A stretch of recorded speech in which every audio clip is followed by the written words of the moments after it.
hurts me when people are fighting. Different street sides, words cut like sharp knives. But it doesn't have to be that way.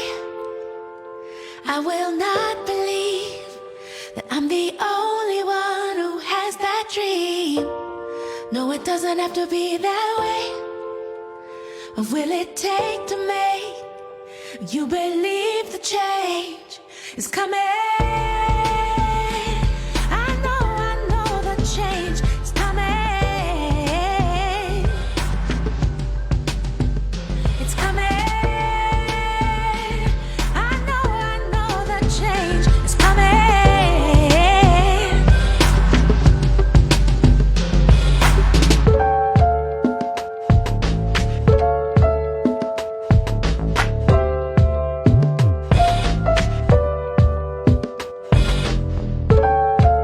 Not saying we have to step back if someone is causing too many problems.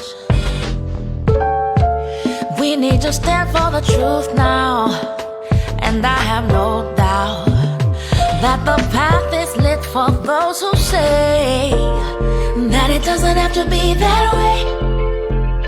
I will not believe that I'm the only one who has that dream. No, it doesn't have to be that way. What will it take to make you believe the change is coming? I know the change is coming. It's coming. I know the change is coming.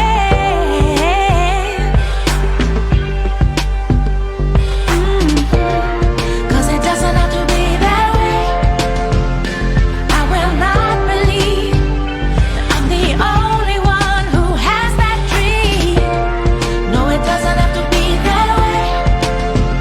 What will it take to make you believe the change? Oh, no, it doesn't have to be that way. I will not believe I'm the only one who has that dream. No, it doesn't have to be that way. What will it take to make you believe the change is coming? I know the change is coming.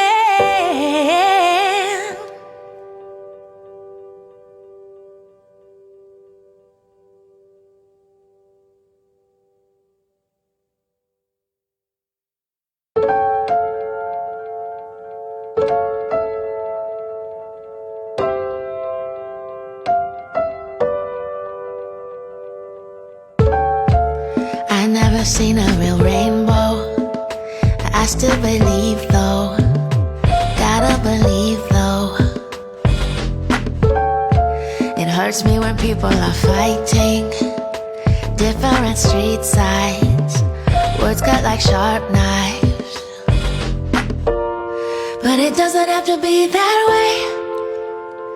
I will not believe that I'm the only one who has that dream. No, it doesn't have to be that way. What will it take to make you believe the change is coming? I know the change is coming. It's coming. I know the change is coming.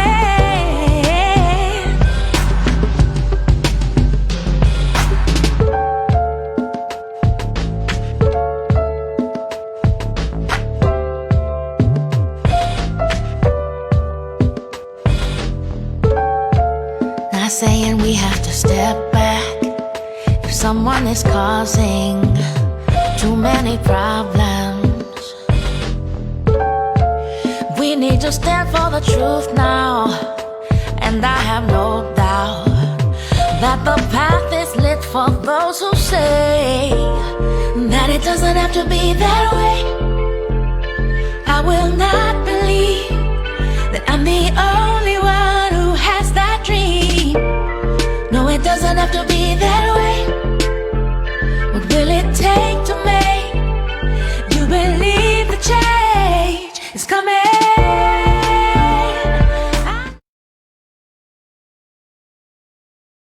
Welcome to week 9 of the Our NSP process, brought to you by the Call to Action Collective. Really excited to bring you this webinar, which is part of our 12-week webinar series. We've been doing this every week, every Thursday at 2 p.m. And today we are going to be talking about what are some of the considerations in the development of a fund, and with a particular reference to the GBV Fund as envisaged in the National Strategic Plan.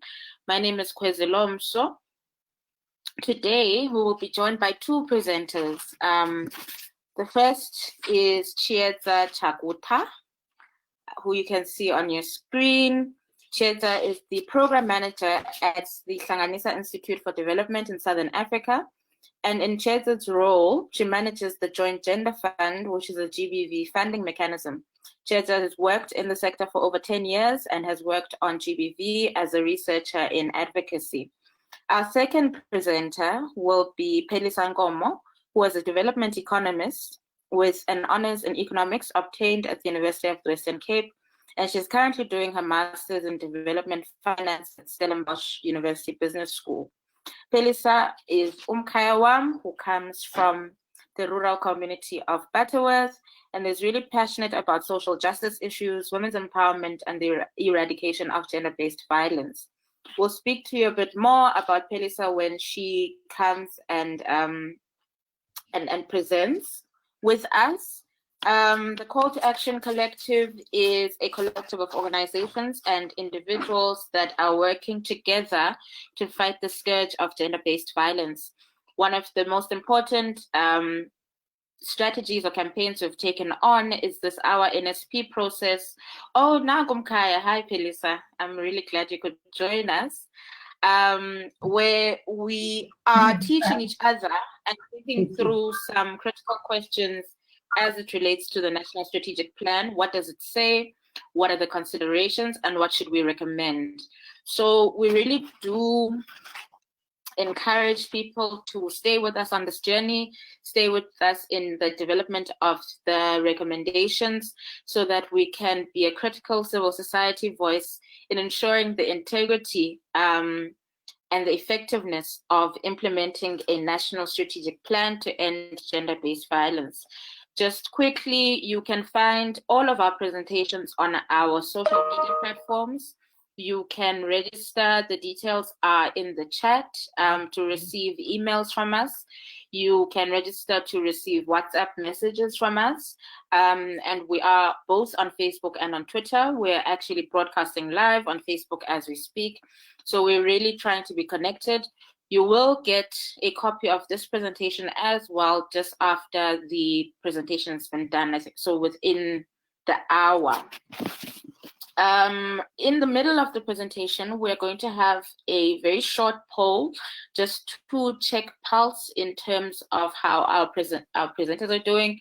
Do you need them to be louder, etc.? So please do watch out for that. And as I said, today we have a 2-for-1 webinar special where we have Chiedza and Phelisa. And with that, I am going to give over to Chiedza just to say that we are experiencing, just as a country and as we know, we're experiencing a lot of challenges with power and electricity. So there may be some like problems, right? Even with our Facebook live broadcast, we may not always be able to use the video if someone has to move onto their cell phone, onto data, etc. So please do just bear with us through load shedding. A number of our team members are being load shed, and there's like a whole team that's behind these productions, right? People who are running the Facebook, the Twitter, people who are behind the GoToWebinar. And so we're experiencing these electricity challenges, as everybody knows. But I do hope that we will be able to have a really successful webinar without a lot of these glitches. And strength to all of us in the kind of organizing and listening and engaging space. And we look forward to seeing a lot of your questions when the presenters are finished presenting. They'll present for about 30 to 40 minutes, and then we'll open up for questions and engagement, and then we will close. So I think with that, Chiedza, I'm going to switch off video, and then you can please take the stage. Thank you, everyone. Okay, thank you so much for that, Kwezi, and thank you so much to everyone who's been able to join us this afternoon. And as Kwezi has already said, that today the webinar is going to be focusing on what the key considerations for us would be in terms of what a GBV fund would look like. As we know that the GBV NSP makes provision for a GBV fund. So we're just going to be thinking through around, what some of the issues around having GBV fund would be. So just in terms of the outline of today's session, I'm going to be focusing on the objectives of the fund and the process of the establishment of the fund, who we can consider as our critical stakeholders, what the structure of that fund would look like, and then I'll hand over to my co-presenter who will also be talking to issues of the funding model, issues of regulation and accountability, and the operational detail of the fund. So I'm going to jump right into it and just, talk about, why would we be considering a GBV fund at this, why do we need a GBV fund? And I think we can all agree that the inadequate funding is a huge challenge for many organizations and groups, organizations that are providing services, GBV services, organizations that are involved in advocacy work, organizations that are implementing primary prevention programs. I don't think there's any of those institutions or groups that would say that they have, their funding is enough. And if we can just think about, our Thuthuzela care centers, for example, other post-rape care services, that attend to rape survivors, domestic violence shelters, the constant stories that, the funding is not enough. Even when there is funding, you find that it's for a very short term and you're not able to make much of a difference during that short term. For example, if funding is only over a 2-year period, a year's period, you'd at least need, guaranteed funding for about 3 to 5 years for you to actually demonstrate, some reasonable impact. I think another challenge has been that funding has not been accessible to grassroots organizations because of issues of capacity.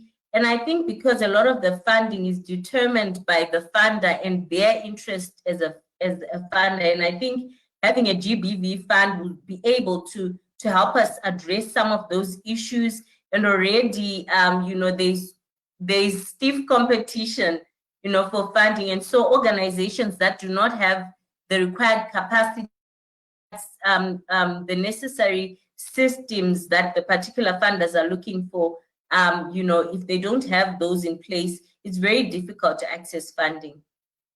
And also for the reasons that I pointed to, short-term funding, what tends to happen is that the funding that is available is not able to address the systemic issues that relate to GBV. So all the structural causes, all the structural drivers of gender-based violence, you're not able to address those as an organization or as a movement, because those resources are only for a short term and will only be addressing immediate needs rather than systemic, the systemic issues and the root causes of gender-based violence.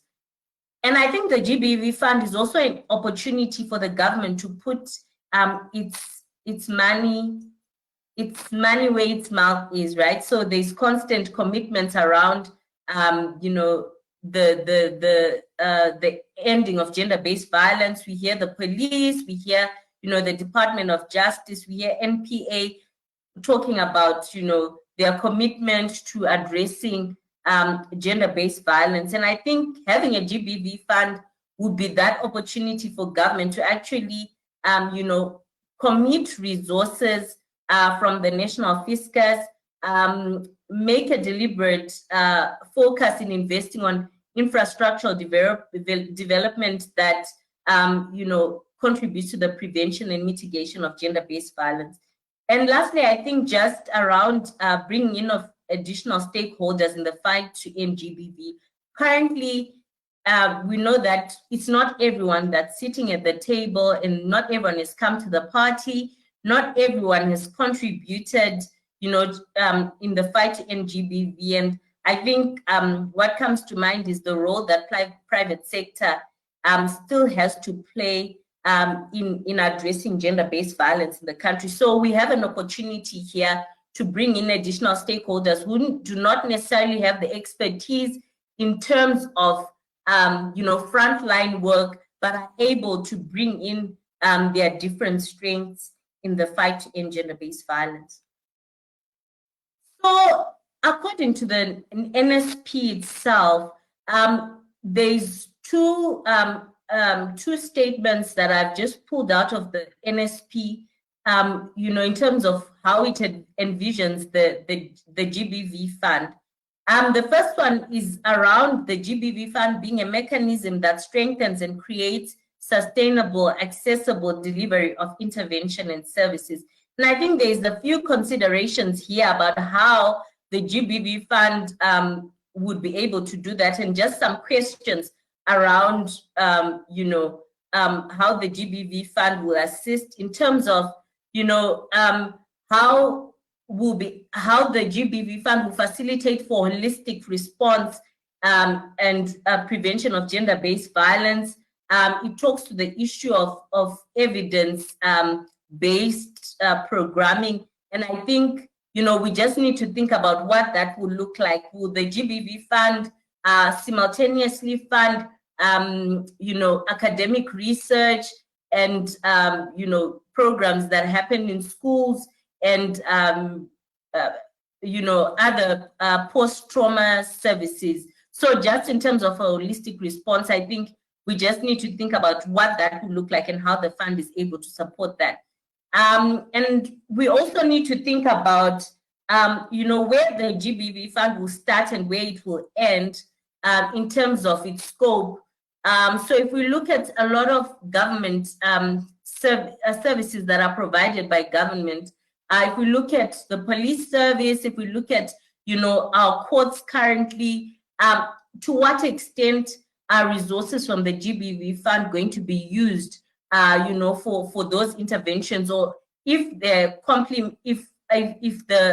funding is to complement those interventions, how is that going to work? So that's just another thought. And also around issues of inclusivity, issues of representation, how are non-binary women going to be, included in terms of, the support that the fund provides.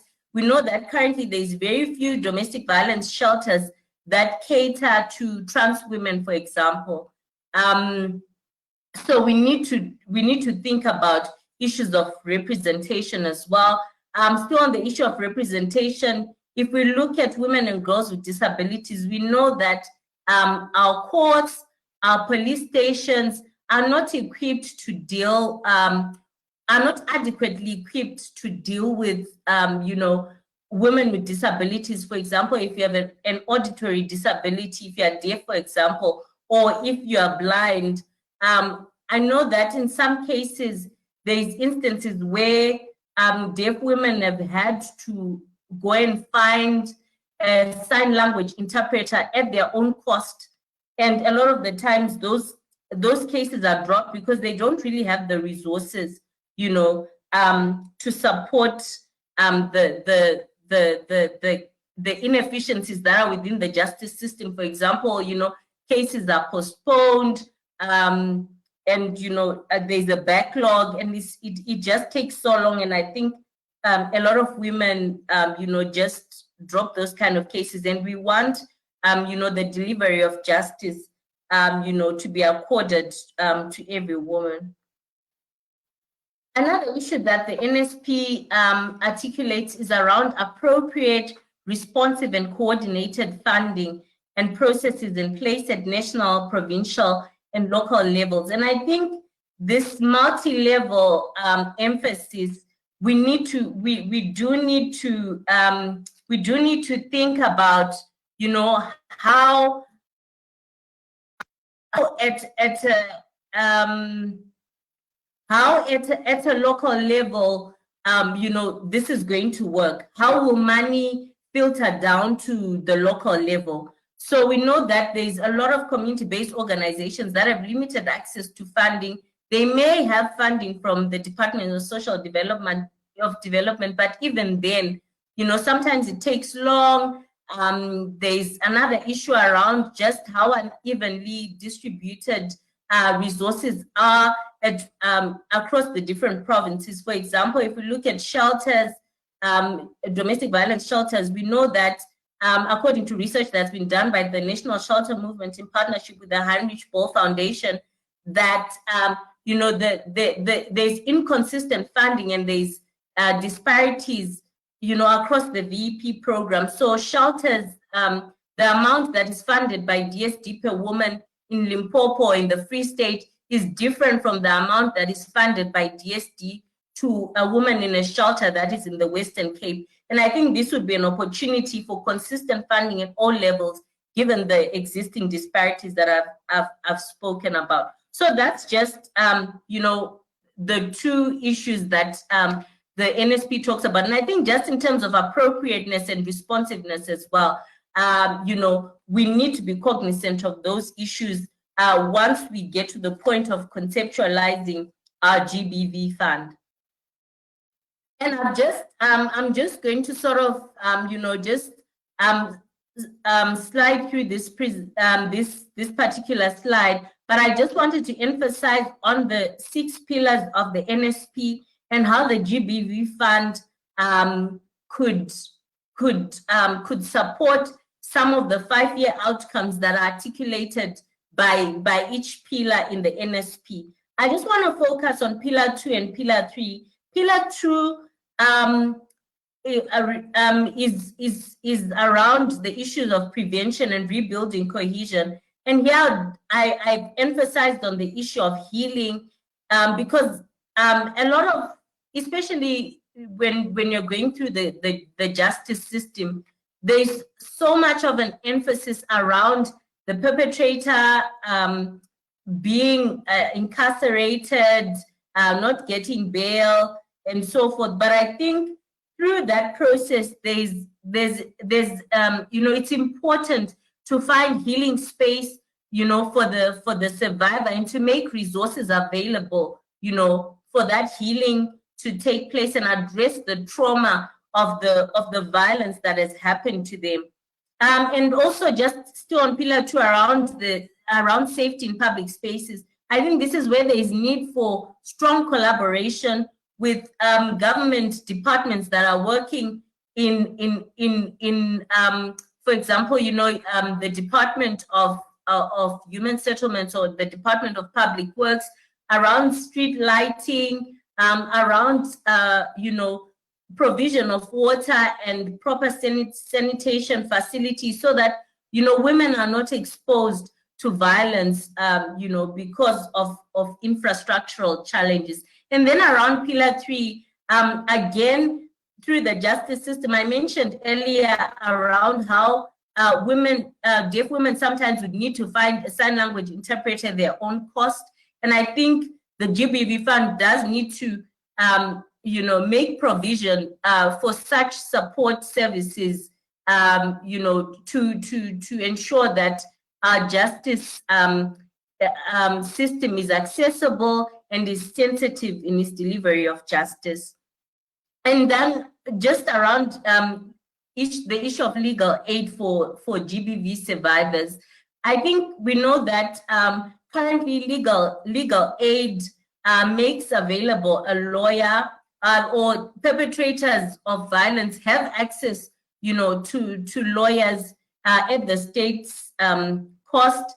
Whereas if you're a survivor of violence, you need to go and find a lawyer, or you need to be assisted by a particular organization, but you are the one who, the responsibility to find legal representation is on you. And I think there's need for us to make a strong emphasis around provision for legal aid for survivors, as articulated in the 5-year outcomes for Pillar 3. I'll not go to the other pillars and how we can envision the GBV Fund making a contribution to that. So what are some of the values that we can consider in terms of establishing the GBV Fund? I think firstly is around who will control the fund. I think the feeling generally has been that the fund will probably be a government-driven process. And I think, as organizations, as activists, and as movements, we do need to actively and deliberately, have a say in who we think should have control of the fund.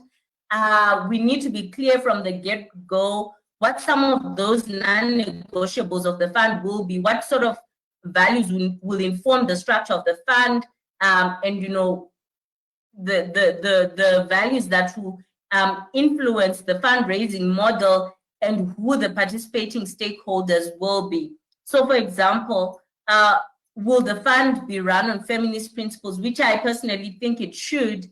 But if we do say that it's going to be a feminist fund, or a fund that focuses on supporting women, we need to consider how working closely with government will, how will that pan out. And we also need to consider how frontline organizations, activists, and academics will play a part, especially if these organizations, activists, and academics are also going to be beneficiaries of the said fund. Where would we draw the line? What are some of the potential conflict of interest issues that may need to be addressed there, and so forth?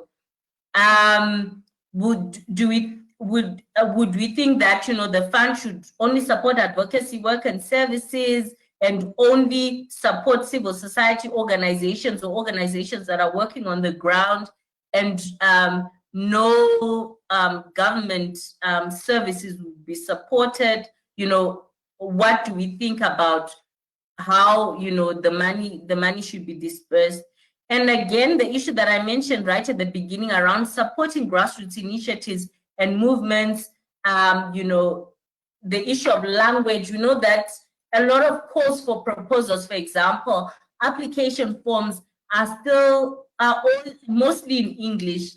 I'm yet to come across application forms that are in Xhosa, or application forms that are in Tshivenda. So we need to in terms of the values of the fund, to start to look at some of these issues, to ensure that the fund itself is inclusive and not elitist. So if we move now to what issues we can begin to think about the structure of the fund, given that it falls within the NSP. I think in that regard the fund would fall under the GBV Council, but I think we also need to think about considering whether it should be a separate legal entity from the GBV Council. I mean, I'm not going to delve into that, because that's what week 11 of the webinar is going to focus on. But we need to start to think about whether the fund should be a separate legal entity, or should it fall under the GBV Council. I've spoken around issues of decentralization in terms of how money will filter down to local levels. How will this fund be decentralized to ensure that any person in any organization or any movement in any village is able to access the fund? We also need to consider issues of governance of the fund. would there be an advisory board or an advisory council? You know, what would there be a fund manager? If there is a fund secretariat or a fund manager, would this be a separate entity? Would this be an intermediary? You know, are different fund managers going to be the vehicles for the GBV fund in this, you know, so we do need to consider that operational detail. And then if you know, we assume that the fund is going to be you know, heavily involved, if government is going to be heavily involved, how will the institutional efficiencies that are common with government processes be dealt with? You know, given that a lot of GBV work is that has to do with responses, sometimes urgent response that need to be you know, implemented. So how will those institutional complexities be dealt with? I mean, so just in terms of brainstorming of a structure, it could be upside down, but I think these are some of the components of the fund that we need to think about. We need, you know, a performance and monitoring aspect. We need local structures, and by local structures, I mean organizations that are working on the ground, you know, that are dealing directly with survivors, or that are dealing directly you know, doing work on the ground. And where do we see the fund manager? What role do we see the advisory council playing? The governance structure being right at the top, and then the GBV council being the custodian of the fund. But I mean, this is just a proposition. We would need to think about those different components and how we see the fund being structured. So just in terms of the stakeholders as well, we need, you know, stakeholders would need to be institutions or entities, you know, that respond to the needs of the fund as they are articulated. So if we articulate that these are the needs of the fund, that would also inform who the stakeholders could be. And I think we could consider stakeholders who are not there on a permanent basis. We could have stakeholders that come on board for about a year or two, 3 years, whatever. We can also have stakeholders that are on board, you know, for the entire term. In terms of stakeholders, I think the NSP is quite big on multi-sectoral coordination. So there is need for public-private partnerships in terms of who the stakeholders are. I've already spoken to issues of the private sector. And I think as a collective, there's already been some work. A year ago, we marched to Sandton, you know, to demand, you know, that the JSE, you know, contributes in some way in terms of their profit margin to the response to gender-based violence. So the fund itself would also need to be multi-sectoral. And I think when there are clearly defined roles for all participating stakeholders, I think it's clear, you know, where one stakeholder starts and where they stop. So, for example, I've already talked about how the private sector, they may have, you know, experience in terms of investment and so forth, but not in responding to GBV, perhaps not in grant making. So I think when roles are clearly defined, you know, all stakeholders are able to bring their strengths to the table. When rules of engagement are also clear, I think it makes for an efficient fund. Government, we already know that government will be a key stakeholder, but I've just put in there some of the departments that I think could play a role. I've also included in there the Commission for Gender Equality, and we can think about, you know, what some of the roles of these entities would be. The private sector, as I said, has no expertise in GBV support, but in terms of impact investment, they would be able to play a role in that. In terms of sustaining the GBV fund itself, they may be able to play a role in terms of investment, an investment that's gender responsive. They can assist with facilitating for women's active participation in the economy, which is, a key area around economic power in the NSP. And I think the private sector can make room for that. The private sector will also have a responsibility in transforming, their workspaces, to address, the rife gender-based violence and violence against women that's, in that particular sector. Civil society, week after week in this webinar series, I think every presenter has been talking about how civil society has been at the forefront of responding to gender-based violence and in championing, prevention programs. But, it's very difficult for civil society to do this work on their own, when other sectors or other players are not at the table or not committed. So obviously, civil society is a key stakeholder, should be a key stakeholder in the fund.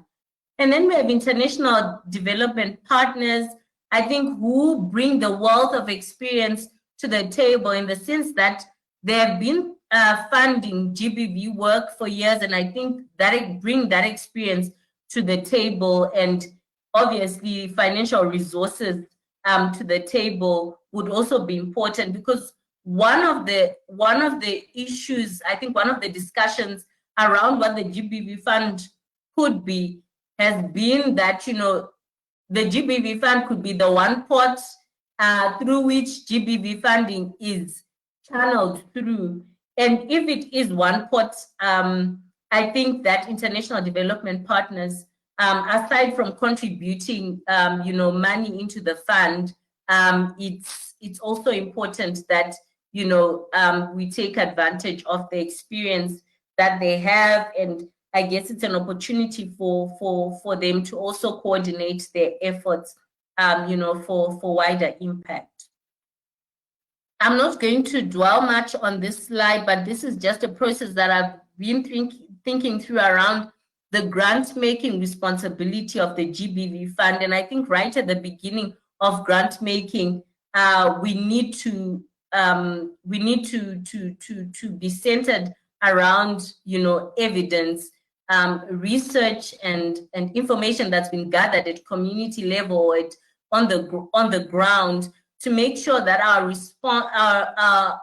programs and interventions are responsive, to what has been articulated in that research. So just also around fund management, and I think, we've spoken about what some of the values of the fund could be. We need to think about who should be assigned with the grant-making responsibility and how would that work. One of the things that I said earlier is, would different grant makers put in, would there be a tender advertised, or would this be, a fund that will be started altogether, started afresh, a new infrastructure, grant-making infrastructure, and so forth. So it's very important to be clear on this right from the beginning, because a lot of the times, where a lot of money is involved, there's also an issue of risk. So we need to be clear about who will be assigned with that grant-making responsibility. Do they have the necessary experience? Do they have experience supporting movements, small organizations, in a way that's not cumbersome to them? Do they have experience in supporting their systems and so forth? There's also the question around how would funding be allocated and dispersed to ensure that it's responsive and accessible to the local level. Is there, if we think about, local government structures, if we think about street committees, we can also, borrow from Chagutah's district development model. I think it makes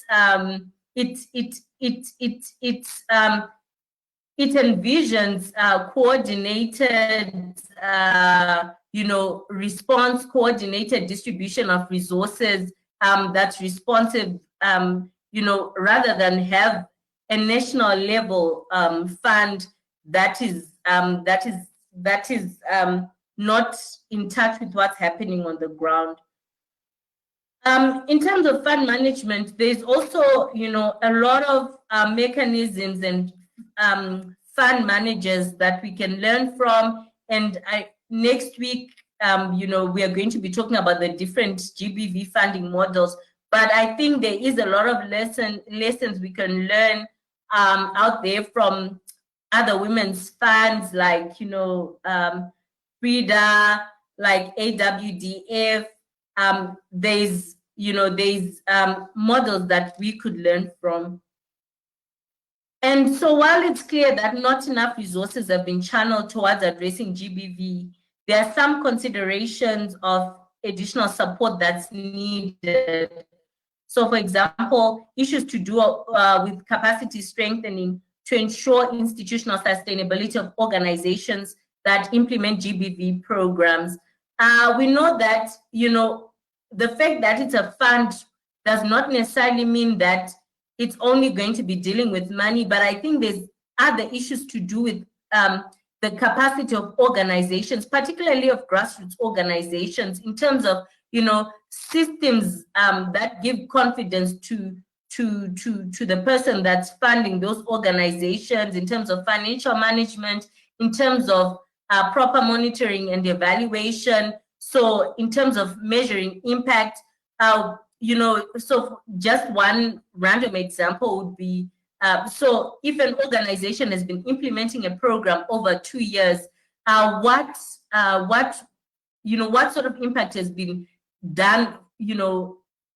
Organizations need to be able to document and articulate that beyond just saying we had 2 workshops and the ward council and the traditional leaders were there. So there's a lot of capacity strengthening that's needed for grassroots organization. I think a key aspect of that funding or grant making also needs to be institutional strengthening of organizations to make them attractive for funding and for them to be more efficient vehicles of delivering GBV programs.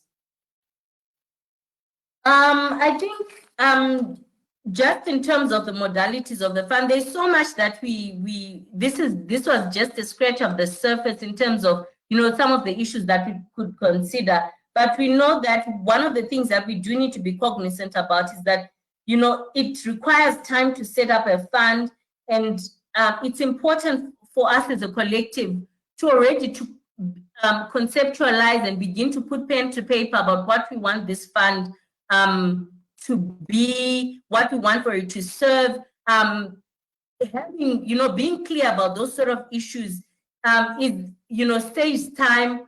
If we think about when we got to the GBV summit in 2018, civil society already had a clear position about, the different commissions and so forth, and there was a CSO position paper, that was drafted. So by the time we got to the summit, even though government had, was involved in the process, it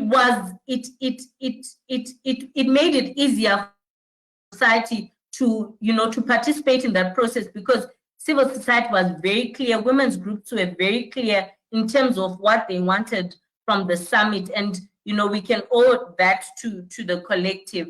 So I think I'm just going to pause here, and we are just going to take a small break. And you'll see a poll on your screen, and we can pick it up after that.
Thank you so much. We've just run the poll. Our presenters can carry on now.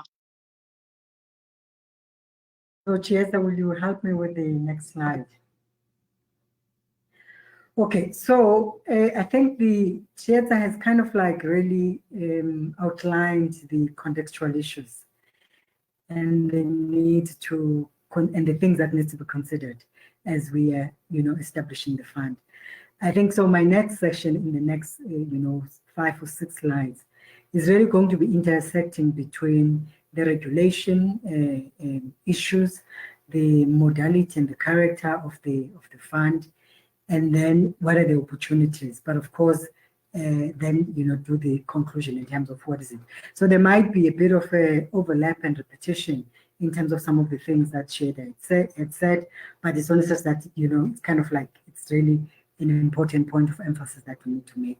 But I think here in this slide, several things that we're saying is that firstly is that the Act, the Act needs to be able to determine the parameters of the fund, but also even the role of the council. And I think that Chiedza makes that point very well in terms of whether there needs to be delineation in terms of roles. And I think it's always important to have that delineation to ensure that there's clear accountability as well as transparency.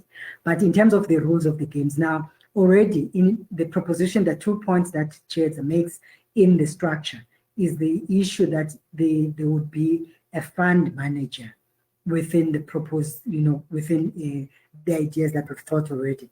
So natural, what that triggers, it triggers, a sentiment that there's likely to be a private sector participation in the fund.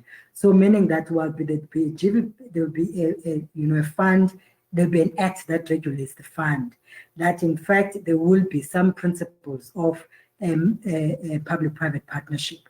So therefore, it means that when the other component of regulation that gets then triggered by the participation of the private sector, then it will be the application of the Banking Act.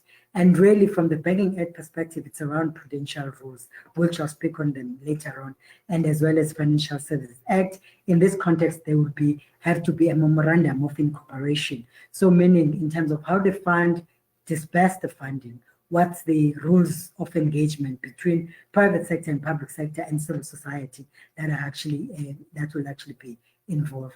I think the third component, which the fund presents as an opportunity, and I think already we're starting actually indirectly to moot the idea of a private sector being involved here, is that we need to think about the innovative financing activities, which naturally will then trigger again application of the acts that I've alluded to above, which is the memorandum of incorporation and how you structure that in a way that all the partners that will be contributing within the fund, that they are happy and they are pleased. For example, I'm talking about the possibility of entering into a private-public partnership with the fund, because in essence, you would not expect that the fund should actually rely entirely on public resources, even though the capital outlay, the initial capital outlay should be coming from public sector, but then you'd want to use the fund manager to apply innovative financing opportunities that are existing. For instance, one of the key things around financing innovative approaches we could implement is using a vehicle of public-private partnership embedded in the memorandum of incorporation as an agreement, is that we could enter into, I don't know if you're aware that every time you buy a plastic bag in a shop when you're doing the shopping, you pay either, I think initially it was 17 cents, but I think now it's about 40 cents, going up to 47 cents, and it's called environmental levy.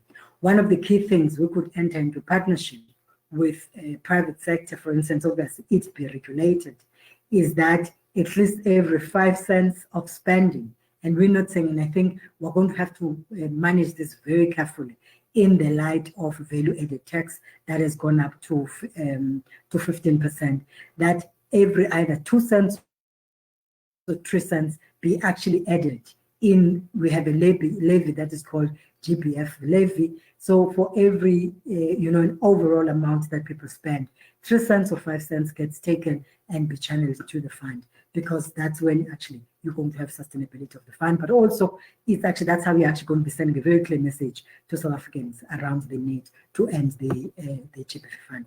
In terms of the PFMA now, already, I hope you're following my thought process, is that we're saying that there'll be an act that will be establishing the fund, right? So under normal circumstances, so if there's this act that is meaning that it's public sector driven, so there's a public policy component. So naturally, you are triggering the Public Finance Management Act, which is called PFMA in short. I'm sorry about that. I will make it sure that we correct the acronyms.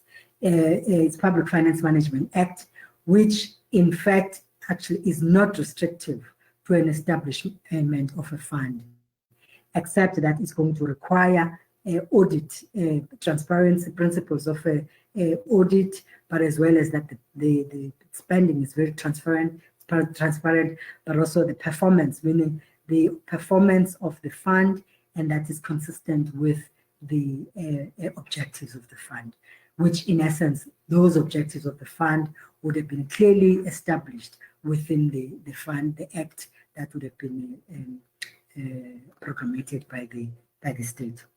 Another slide. You can, another slide, Chiedza. Sorry, I can't move my slide here. Okay, so I think here, I'm just putting up a summary of what is called prudential framework, which is applicable, both in terms of the Banking Act and as well as Financial Services Act, but as well as the issue around the MOI, which is the Memorandum of Incorporation.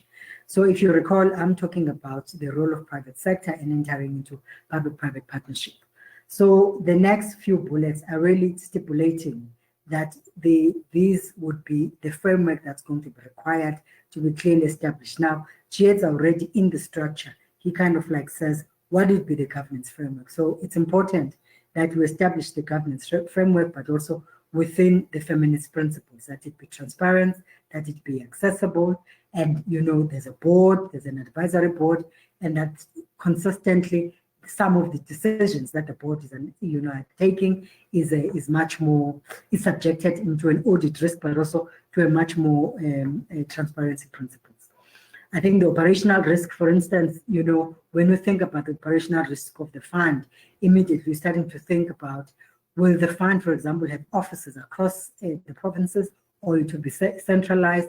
What are the implications of having a decentralized fund across, but also what would be the mitigation risk? But also what are the implications of having a centralized fund, and what are the operational risk, and what are the mitigation plans that we need to? Because at the heart of everything else is that the fund has to be responsive to the challenges on the ground, but as well as be accessible.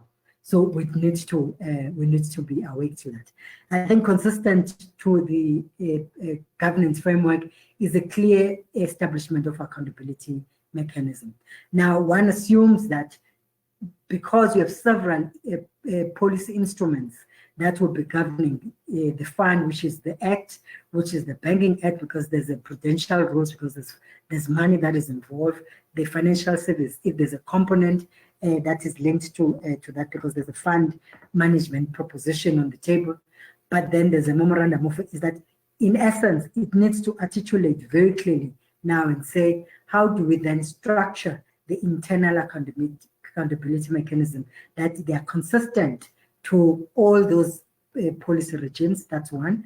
But also at the same time, you then look at internally what type of accountability mechanisms that are actually existing. I mean, one of those, for example, which I think I'll speak about later, when I used to work with one of the NGOs very early in my life, Women's College, we used to, for example, have board meetings in community halls where, communities would see how board members actually adjudicate, and actually there's a very clear decision-making process, and also the thinking on the allocation of resources, and just the whole grant-making process that Chiedza had already outlined above. I think the other issue, which is quite critical, is the liquidity risk. It's important, and I think the point I'm raising is that it's something that we need to think it be upfront already. How to enrich already or harness the private sector conversations we've started through the Johannesburg Stock Exchange, for example, to make it sure that they contribute into the fund. I mean, I remember part of our discussion at some point with the JSC colleagues, amongst the key things they were saying is that they would be open for us to make a proposal on a framework that would be part of a listing requirement. And perhaps part of that line could easily be that companies should donate, 1% of their, over total cost towards the gender-based fund, so that you manage the liquidity issues associated with the fund. Because you don't want to establish a fund and then 10 years later, when in fact you've not covered any ground, is that the fund has liquidity challenges. And we've seen how organizations within the non-governmental sector actually go bankrupt. So, and I think I'm already saying that then the liquidity risk, then there needs to be a mitigation plan. And I'm starting to imply that there are sources of financing that we could start, tapping into to manage the liquidity risk. I think the transparency principle speaks for itself. I think amongst the key issues is to really ensure that there's a clear reporting, for example, there's a clear understanding in terms of what was the thinking process around allocation of funding for certain, organization, because you know that where there's money, for example, there's always, you need to be able to invest in social capital in a form of trust. For instance, I mean, when we think about Lotto, all right, we always get these updated annual reports about organizations that have been funded, but you are never exposed as citizens in terms of how the decision was arrived at for an organization that has been bankrupt to be given 100,000. And what is 100,000? And I do think that is something that would need to ensure that it doesn't really happen in this case. I think the point it made, the last two bullet points, is to just emphasize that the Public Finance Management Finance Act, has a very strong governance instruments. I mean, amongst those is that you need to set your objectives very clearly. So whoever is the board or advisory council that advise the fund should actually look at the objectives, align that with planning, for example, the spending, but also it has clear instruments around scrutiny in decision making and management of implementation leg, which is in essence through the reporting, you are actually, whoever is going to be responsible for fund must be able to articulate and explain why there were certain challenges around the implementation. But I think the fund as well needs to be able to develop its own internal accountability instruments, which either it's in the form of a management, for example. And I think where the internal accountability instruments are more important is the fact that civil society organizations are always picking up crumbs or get a raw deal when it comes to the issues around access to funding. So the internal accountability instruments had to be, again, embrace the principles of transparency in that people don't have to go and apply for Access to Information Act to understand why their proposal have been declined. But they just need to know, because in the system it's been built that this is the decision and this is how we've arrived. But at the heart of it is to make it sure that there's a very, you avoid, for example, nepotism in the funding systems, but also there's much more transparency in it. And you can move, next slide. Okay, I think getting into the funding model, I think the point Chiedza made, around the feminist principles. For instance, and I think I'm just going to lump these 4 bullet points together because they're interdependent. I think the key issue here is that we know historically how difficult it is for women-led or even, working class organization or, non-conforming organizations, how difficult it is for them to access funding. Because the basic issue is that funding proposals are supposed to be written in English. And that's really problematic, right? For instance, I kind of like get chuffed when I listen to Pindi when she sends us in the group, in the WhatsApp group, all the conversation in a voice note. is that we must encourage women to be able to tell us their story in a voice note. But that's true that we must then get social facilitators who are going to convert that voice note into a proposal and say, Pindi, I've heard your story through the voice note or through the 2-hour voice note that you sent to me. But now let me come and hear and see. So there needs to be an oral forms that are linked to funding, right? At the same time, hearing the stories. And that's why I'm saying we need to have social facilitators, because with social facilitators is that they are going to use observation, for example, as a mechanism to strengthen the proposal. The other thing they're also going to do is have what the particular organization and what it means to those communities, and to the survivors as well. So it's really important that it needs to be we need to adopt a completely new and radicalized, actually, the funding sector. And the fund really being models paradigm how you fund grassroots organizations. But also the last issue, which is very important, is to make it sure that we enter into contracts into multi-year funding. We've seen, for example, how organizations, apply for funding and then they'll just get a 12 months or 24 months. I mean, really, what are you likely to do in 24 months? But also from an impact perspective, it's important that if you enter into a multi-year, that the security, for instance, for the organization, but also you then strengthen mechanisms of accountability within those organizations. So you use the social facilitators to consistently interact with organizations who have received funding to make it sure that the reporting is quite clear.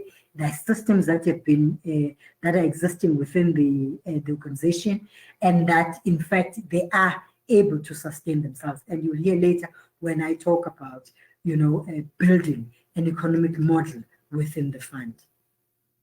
Next slide. Next slide, Chiedza. Okay.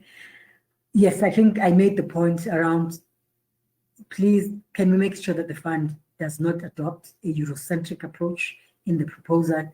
Is that, whoever gets to apply in the proposal, is that in fact we must always extend, an olive branch, but also at the same time be more empowering, allow people to write a proposal in vernacular, for instance, and tell their story in a way that we're able to better understand, be proactive. For instance, we hear so many stories on television, and I wonder every time when I go to a story of someone who either has been exposed to violence, gender-based violence, whether there's somebody who has picking follow up.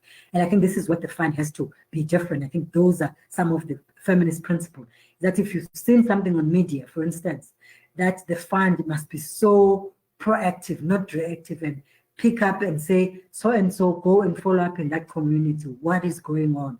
We want to understand, because the key issue is that you don't want the fund to have an impact with the organization that interface with them, but you actually want a fund that makes an impact broadly. So a true transformation where women are able to work at with freedom, and that people are able to respect each other on the basis of their differences. So that's what the approach we need to do. I think I made the point around explore innovative financing components, and I think I made that point really. I think the other issue we need to look at is really, and I think the point around whether is it going to be decentralized or is it going to be centralized? So what are the operational costs of the fund, right? Now, I mean, one of the complexities, and we would need to think it through around the fund, that interface between social consciousness issues versus a fund that is run for profit maximization, is that fund managers tend to earn a lot of money, right? And they're in posh offices, and of course, and the market, let me put that way. So the market has already set the prices in terms of the operational cost of running a fund. And I think here again, you need to build in a lot of issues in relation to what is the objective of the fund and what it seeks to achieve. And again, the issue around the multi-level disbursement, right? So, and the point that Chiedza makes in her presentation earlier is the issue of the model, the district development model, right? Whether it's a vehicle that we could partner with, okay, as the fund, so that we disperse the fund and reach out to communities and organizations much quicker, or we think that we could establish our own, right? But I think at the heart of every decision that we make is that the fund has to be responsive to the challenges on the ground, and as well as be more accessible, right? And you can use multiple vehicles. I think technology has actually showed us, in fact, let me say part of what COVID has also showed us during this time is that we could become techno-dependent and without having to increase the operational cost. So that's something that we could start exploring. But at the same time, we should not take away the human interface where people are going to say, hi, my name is Phelisa Nkomo. I'm here to represent the fund. We want to understand what are your challenges in Kiani, what are your challenges in Kakyane, what are your challenges in Pongola, and what are your challenges in Kimberley. So we need to really ensure that there's a balancing act around that.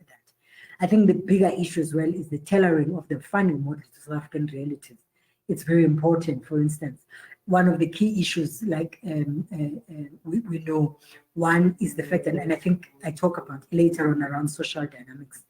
I think we know that the sector, for example, is one of the sectors that has really been hamstrung in terms of the access to resources, because politically, the issues of gender-based violence have not really enjoyed a lot of support. And that's why private sector has not also been able to accumulate sufficient knowledge over time, because if a woman walks into work and be beaten, if there's a sex correction, for example, in communities, it just becomes a story of 1 or 2 days, and after that, it just disappears.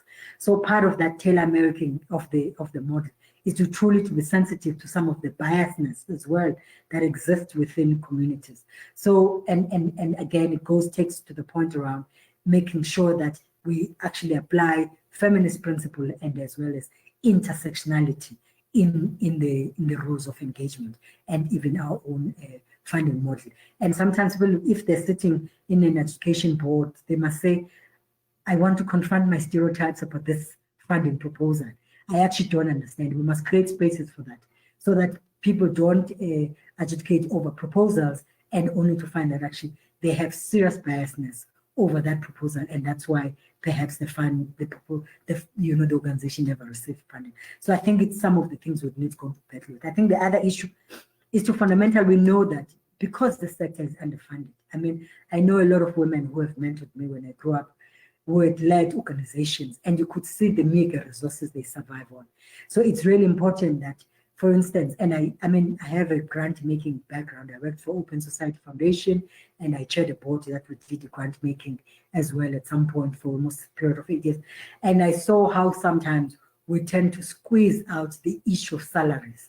We focus on programmatic, deliverables. And I think the key issue for me is it's neither or, right? They're inseparable. It's important that whenever that we adjudicate, or we must actually think about the well-being of the people who are running the project, that they need to have a shelter. They must also look after their families as well. If they're children, they should be able to, but also they must be able to lead a decent life. So I think embedded into this is actually a decent wage component, and take into account the fact that sometimes by the time organizations would have been applied into this fund, they must have been undertaking an unpaid care work, right? And in this context, it's likely to be women who would have been undertaking this care work, unpaid care work. So we really need to be sensitive, because I know in the grant-making sector, the issues of wages and salaries, it's something we don't pay attention to. And we miss the point around what are the dynamics in the economy. When we talk about the cost of living, it's something we never pay attention to. And it's something that this part of the modality that we need to take into account. Next slide. Yes.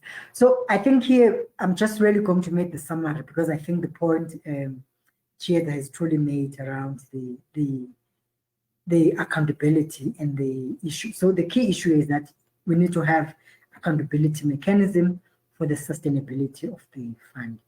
Because if the fund does not have internal systems of accountability, the credibility of the fund will go off the window, and wherever there's financial disinvestment, there's always contestation of space. So that's why already we're saying principles of transparency has to be, people would have to subject their decisions, those who serve in the board and grant-making directors would have to subject their decisions to scrutiny. So that would be amongst the accountability principles that we put in place. I think, for instance, how will the fund ensure that women actually know what's going on? So a rule of thumb is that annual reports will be one issue.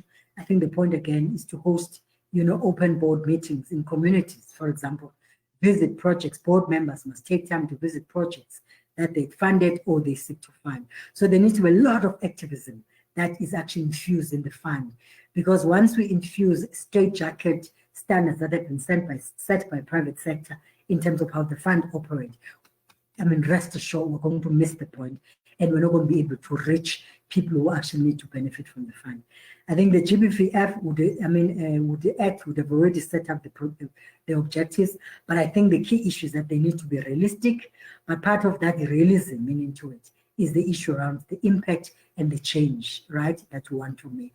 So we must look at the projects that we should be undertaking, but also the administrative requirements to support such projects.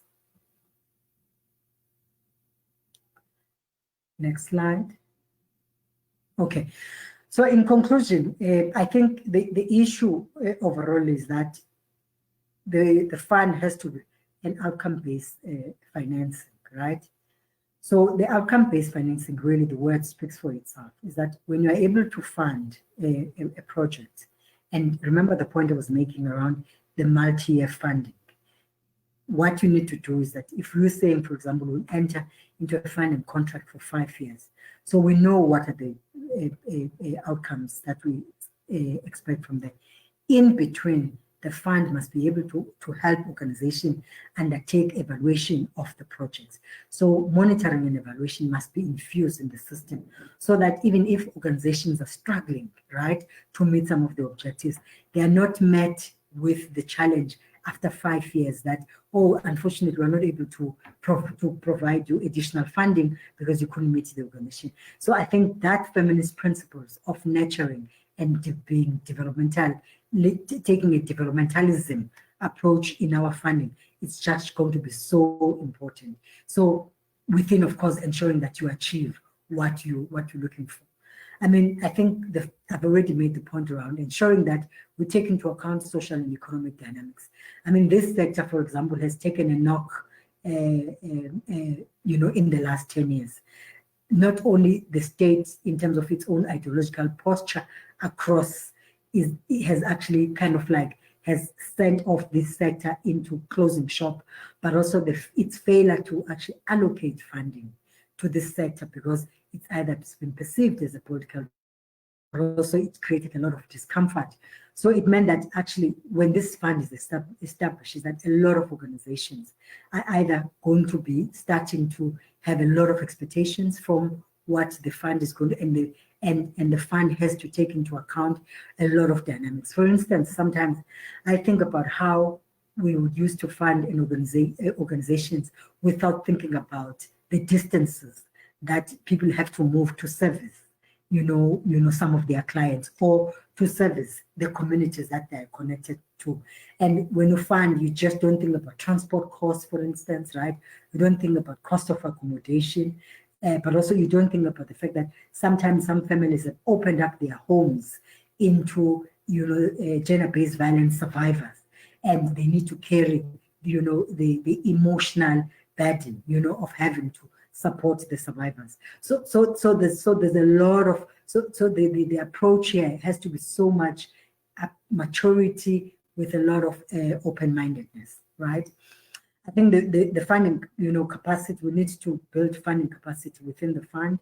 I think already Chiedza, kind of like sets out in terms of how it should be the funding cycle should be, even though it should not be conservative. And I think that's very important. The conservative component I'm referring to is that I know organizations, for example, would say, oh no, sorry, we can't take our window for funding has been closed. We must have a permanent window open for organizations to submit proposals anytime, because we understand exactly what we're dealing with on the ground. And I think that's the Eurocentrism I was talking about, the non-traditionalism that I was talking about. So there needs to be a lot of agility in the fund that is built into it, and fundamentally ensure that we avoid exclusion on the basis of language, class, geographic location, and fundamentally, we must target people who are marginalized. I mean, I know the Golden Triangle has a lot of activism. When I Golden Triangle, then it's Gauteng, Western Cape, and KZN, and I'm not saying for any other reason they must be excluded. But we know that in other 9 provinces, we hear very little of the activism, and it's important that we do use the funds to activate activism and unity on the ground. I think the other issue I'm really talking about is economic empowerment model that needs to be built into it. So if you follow my thought process, so I'm raising the issue around the participation of private sector. Now, private sector could participate through the 3 cents or 5 cents collection. That's one issue. But also the other component is that while we talk about, and I think in one of our pillars where we talk about economic empowerment and procurement opportunities, is that, for example, if we're supporting a project of survivors who have, we must also see that we can facilitate that they have access to land. If they have access to land, they can produce for them to feed for themselves, but also as well as encourage establishment of local foods markets, for example, in those areas. So we really need to be innovative in how the fund, so that one of the things is that the fund, while you are entering into a multi-year contract with an organization, but at the same time, you develop, you infuse what we call an exit strategy, but an exit strategy that is based on an sustainable economic model, so that you know that after 5 years, even if you're saying we're going to give you for another 2 years, but you know projects are able to survive for themselves, and part of it, you can then facilitate, you know, what we call access to market opportunities. So if, for example, and let me just stick to this example of a land, access to land, for example, if the project of survivors has access to land, amongst the key things the fund could do and facilitate is that the school nutritional program buys its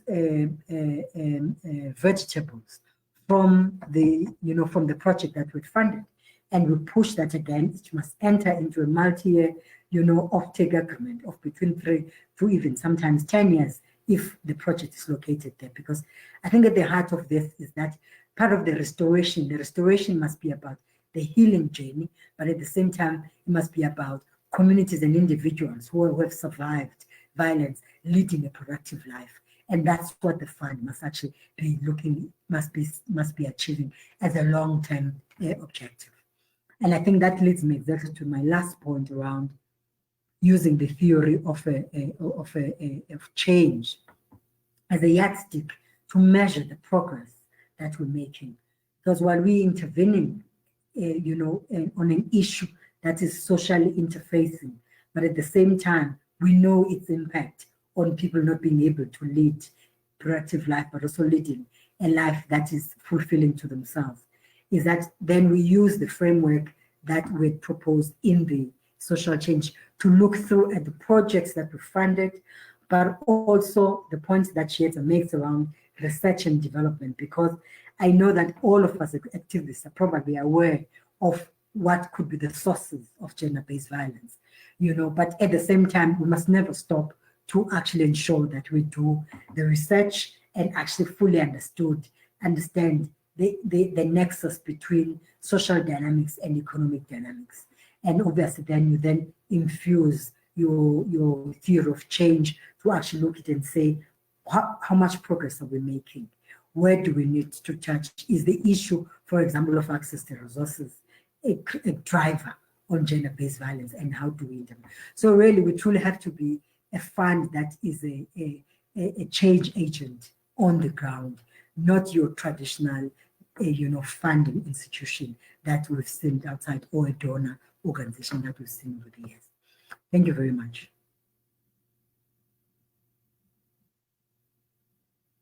Thank you so much to you both, Chiedza and Phelisa. I won't switch on my video also for kind of data considerations. That was a really comprehensive presentation, and we kind of went over time, but I think the content makes up for it, and I'm really thankful to the people who have stayed with us in this webinar until now. So what we're going to do quite quickly is to do a run through of some of the questions that we are getting through our platforms. Particularly, I have questions here from our Facebook platform. And if maybe my two panelists can combine the questions with some of their closing remarks, if they have any. This session is about what are some of the considerations, right, to setting up this fund. So in my mind, a lot of the questions and comments are also about things to add into the mix of the pot of this is the like in considering a framework, please think about X, Y, and Z. And of course, when we are moving into weeks 11 and 12, those are the weeks where we really sit down with all of the recommendations we've been hearing and say, here is the framework that we will use going forward. So with that little bit of context, we have questions here from Mananga Pile about what about accountability and governance, given the pathetic record South Africa has regarding misuse of funds, nepotism, etc. And the same person is also making a comment around the need to unpack roles and responsibilities. So that's the first set. The second question is, will the funds be distributed on a grant-making methodology? If so, organizations will need to be capacitated to avoid being swallowed up by bigger agencies. This links up to the question we spoke about, Chiedza, earlier around how do we make sure that some of the administrative costs don't become the burden of the fund. I want to link that question around will the funds be distributed on grant-making methodology to a question that again is now saying grant-making seems to be the default position in South Africa. Have we given thought to this? Often this leads to fragmentation of approaches and sustainability becomes a key issue post the grant. So if we can think about grant-making kind of in that way when you respond a bit more holistically, there's also an addition to that that says that echoes the first part of the question, which says, how can we make sure that CBOs who may not have documentation often required by donors can also access the fund or benefit from the fund? These are some of the things I think you two also touched on. There is a comment here from Sibs where she says that a levy is a good idea and a levy can be used to channel funds into the GBV Fund. And the last one is, how will the contributions of the private sector to the fund be monitored? So I guess there's kind of a couple of sets. The one is, how do we make sure that the funds are used effectively and get to the people effectively that they really do need to get to? And a question around, yeah, so is grant making seems to be the default approach, and have we given this thought? So I'm gonna give you guys some space to answer those questions and maybe make some concluding comments. We'll start with you, Chiedza, since Phelisa probably needs to breathe a little bit I in do. the moment. And then, yeah, and then we'll have Phelisa close us off. Thank you so much, Kwezi, and thank you to everyone who's contributed their questions and comments. And I think, as Kwezi rightly pointed out, because, you know, this is almost like a brainstorming process. I don't think there's any, you know, anything that can be set in stone about what this GBV fund would look like, but rather we can consider what we want and how we want it to work for us as organizations that are doing, you know, women's rights work. So there's a first question that you that was around accountability and governance. I know that Phelisa will also respond to this question, But I also just wanted to say from a capacity point of view, you know, it's the lack of accountability and the corruption and lack of transparency is often fingered at bigger institutions, so local municipalities, national government, in terms of irregular expenditure and so forth. But I think when we also do a bit of self-introspection as organizations, you find that sometimes in terms of capacity, because there's, you know, we are under-resourced in terms of human resources, we may sometimes be seen as not being unaccountable or, you know, complicit in terms of not having the proper governance structures, not having accountability. I think it needs to be a two-way approach. So the accountability needs to be, you know, the fund manager will need to be accountable. Obviously, they'll need to have the right structures in place. I think when we also see it as a task for us as women's rights organizations to also capacitate ourselves to be able to be more accountable, I think it also changes the perspective of how we see it. And then just in terms of roles and responsibilities, I think that was more of a comment, so I'm not going to respond to that. Distribution of funds by grant makers, I think I'm going to sort of combine my response to the question around how CBOs will be capacitated, you know, organizations or movements that don't necessarily have the right documentation in place.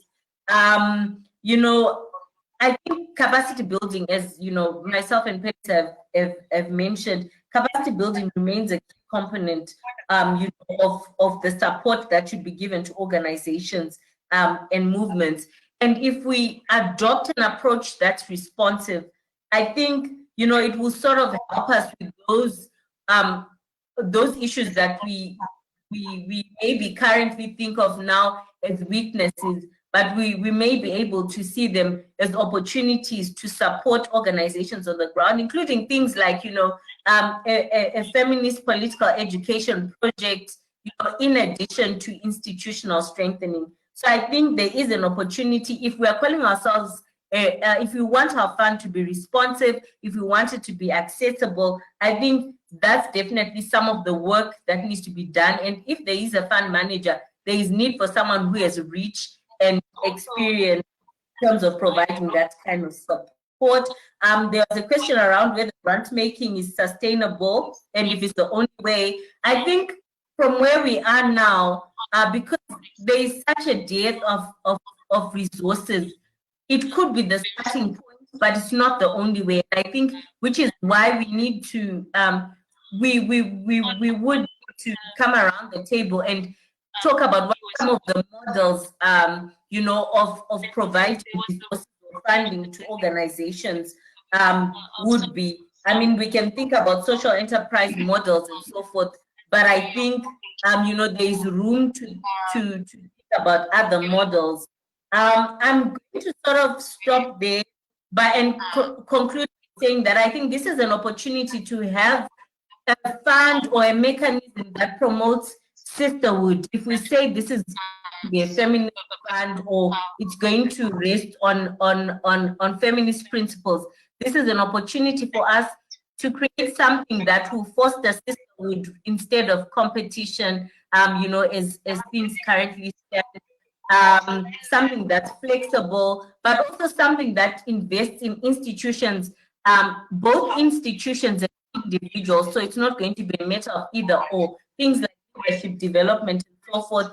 So I think we have an opportunity to, you know, to explore various avenues. I think I'll stop there, Kwesi. Okay. Let me take off from. I mean, let's just talk about the issue of accountability and governance, right?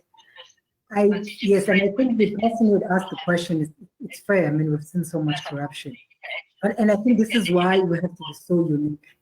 And I think the nice thing about this initiative of publicly educating ourselves what it means, but also empowering each other.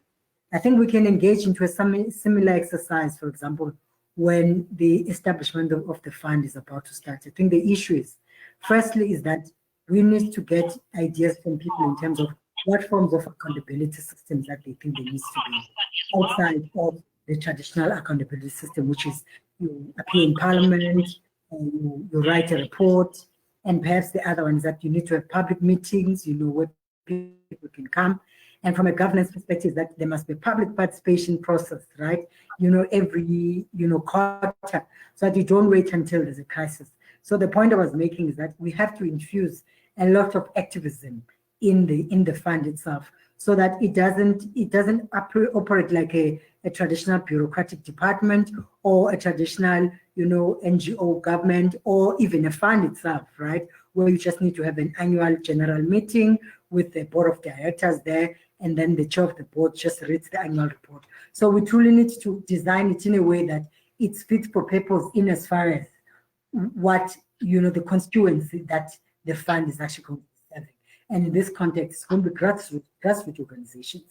So we might need to think about the fund, having, monthly meetings, public meetings in each and every province to make it sure that it interacts. So, and I do think that we're at the time where I think everyone else doesn't trust anything else that has to do with either public sector or is handling, some public resources. So it's something that we need to be quite sensitive over that, and we need to be making sure that in our in how we design the accountability system, we deal with the trust issue, because at the heart of the question is really about, can I trust any accountability system that is in place? Even the governance component, for example, the governance component is really linked to the multi-level disbursement system we're talking about, around the decentralization versus centralization of the structure, right? So in essence, initially, you might want to decentralize the fund, but without physically having offices, for example, in provinces, but leveraging on existing infrastructure that exists, right? So if, for example, the Premier's office has of course they have resources, we ask them to avail the resources on behalf of the fund. We have open days where people can walk in and ask questions and have a conversation. Including the governance structures, I think there needs to be a clear public participation process in terms of the governance structures. People shouldn't assume that either because they've attended 20 matches or this, they will automatically be. But we need to have a very clear criteria, a combination. People, it must be feminist, activist, it must be someone with experience, technical expertise. So a combination of the expertise, so that that whenever at least you have your team, it's your team that will lead from a governance perspective, that has experience and matured enough, but able as well to be a voice of reason to each other. Because that's another thing as well. Sometimes you get into a governance structure, but you're not able to be a voice of reason. You just go with the flow. So we may not have all the answers, my sister, the person who would ask the questions, but I think we just saying there's a framework that you can follow, and we can always build it as we go along to make it sure that you achieve what we're looking for. I think the issue around grant making being a default position, I don't think I agree with that statement. It's not a default position for organizations who play such a critical role in communities. The community organizations are actually a glue that holds our own social fabric, right? And people know in communities who to run to whenever there's a crisis. So in essence, it's not a default position at all. These organizations deserve, because in fact, they are an extension of social development, because social development is not there all the time. Their offices open between 8 to 5 o'clock, but these organizations are often open for 24 hours. So there is absolutely nothing default about it. That we need to be able to support them, because when we support them, we recognize what is the social challenge we're confronted with. But if we don't support them, it means that politically, we actually don't recognize the challenge that we're confronted with. So I don't think that that's a default position. I think the issue around the how we're going to be able to hold private sector contribution accountable. So the point I was making is that there are two things, is that we need to enrich the process we've started with the Johannesburg Stock Exchange, where, for example, we could, part of our advocacy work is to demand, yes, that as part of the listing the companies must actually ensure that they contribute 3 cents or 5 cents towards the GBV levy, that's one. But also two, they need to demonstrate at a shop floor level or at an office level, what is it that they're doing for gender-based violence? Do they have counseling services? Do we have a safe space for women? Do you have safe space for any survivor in any case? What is their HR policy saying around someone who has experienced, violence? Is it supportive enough? Is it sensitive? Is it empowering? All those things. So it's a framework. So that's a starting point in terms of how you hold private sector accountable. Then the second component, remember I did say that if we enter into a public-private partnership, because in essence, the survival of this fund is also about changing. It's a consciousness fund, but at the same time, then when people are digging into their pockets. So you use the MOI, which is Memorandum of Incorporation, which will be part of the public-private partnership, where then people would say, this is so much that we are contributing on an annual basis, and this is what, in addition to, this is how the shop floor is actually designed. And I think trade unions will come quite handy here in terms of how the shop floor should be looking like, and a responsive gender-based violence response in a workplace. They could come quite handy, so that even those who are not listed, because I'm talking about the listed ones, but those who are not listed, right? Then the mechanism is that they need to, because some of them is through the MOI. I mean, some of them are members of the NEDLEC, for example, so they are members of the Business Unity South Africa or Business Leadership South Africa. So there are a whole lot of instruments, but as long as once we agree on what are the parameters of their contribution, right, or the framework of their contribution, say we're expecting the levy, for instance, and we're expecting, a GBV framework in a workplace, and we're expecting this much, then you use that. So as part of the annual reports, for example, yes, that could be another as well, because even if you're not listed in the GSE, companies are expected, in terms of Companies Act, to actually publish an annual report. So in terms of the annual report, they could actually state in the annual report that this is what they've done, and then the overall mechanism in all that is something what is called random auditing. You audit what people have committed to, right? Even if you do it once every 24 months, you target to run, a study where you audit private sector companies, which I know JSE does its own auditing, and those who are not listed, we can enter into partnership and do. So it's just going to be the whole, machinery that would need to establish to make it sure that we hold private sector accountable in terms of their own commitments. I think the rest, Chiedza has actually handled other questions. Yes, I think the effective use of the fund is actually going to be very important. And I think that's the last point. Sorry, Chair. The effective use of ensuring that the funds, I think the point we're making is that part of our grant-making framework is going to be based on the theory of change, right? That's one issue. But also we have a very clear set objectives per project that gets funded. So you're going to have the role of the social facilitators will not only identify projects and assist in terms of the organizations that have a challenge of capacity in terms of writing proposals, but at the same time, there needs to be an evaluative mechanism in place to ensure that we're reaching out, almost everyone. So the fund is actually going to start carrying a lot of work that we should have done 10 years ago, but now we're doing it now. So it's important that, and the reporting mechanism that we need to develop in place. Again, the reporting we shouldn't be expecting people to submit fancy report, but if people can submit the reports through the voice note, we convert that right into a text, and then we send a social facilitator to go and do an oral observation, look at the projects, etc., and present to the governing structure a concise report for that organization. Thank you, Chair. Thank you very much to the both of you. We have unfortunately run out of time. In fact, 5 minutes over time, but I also do want to note that there are a couple of questions and comments that are still coming in. I think the overall impression is that this was a really great presentation and people want to keep engaging further. Just to remind colleagues that we are meeting again next week for week 10, and we are going to be looking specifically, I just want to get the title of our next week properly, but we're still talking about the fund. We're looking at a kind of comparative analysis of other funds. So we're still on the topic of the GBV Fund.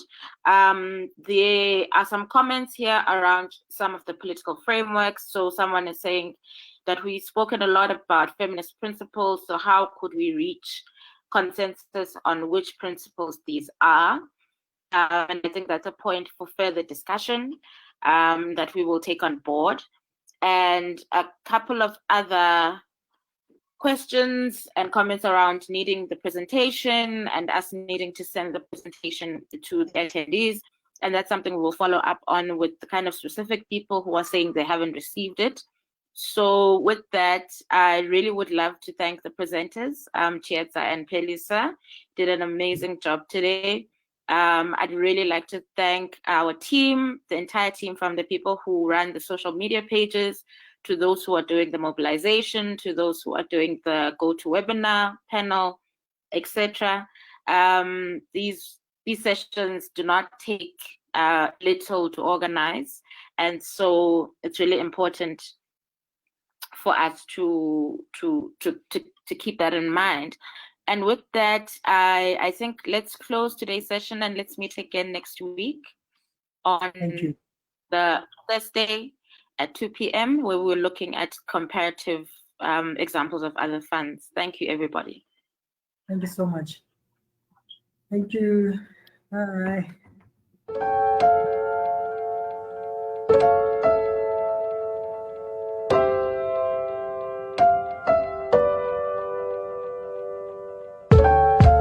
I never seen a real rainbow. I still believe though. Gotta believe though. It hurts me when people are fighting. Different street sides. Words cut like sharp knives. But it doesn't have to be that way. I will not believe that I'm the only one who has that dream. No, it doesn't have to be that way. What will it take to make you believe the change is coming? I know the change is coming. It's coming. I know the change is coming.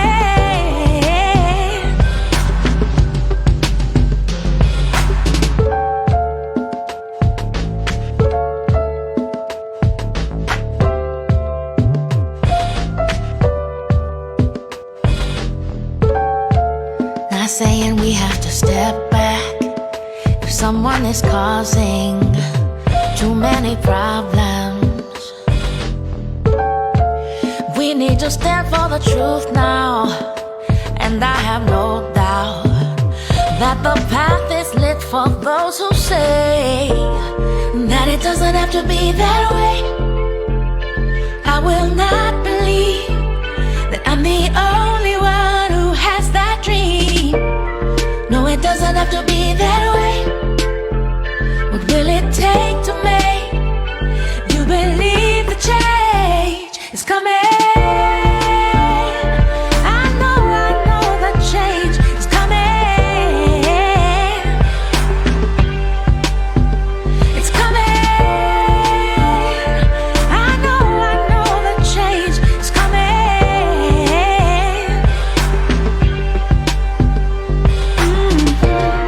Cause it doesn't have to be that way.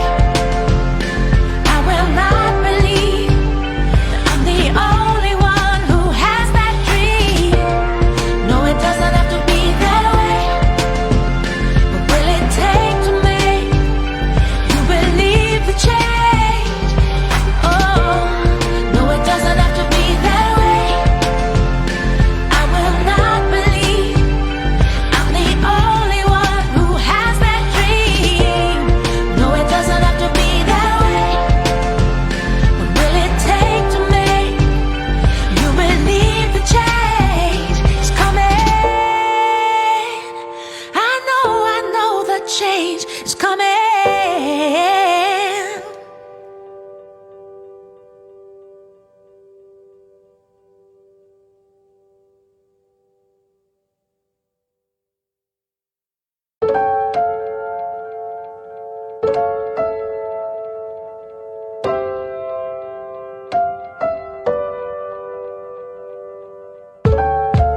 I never seen a real rainbow.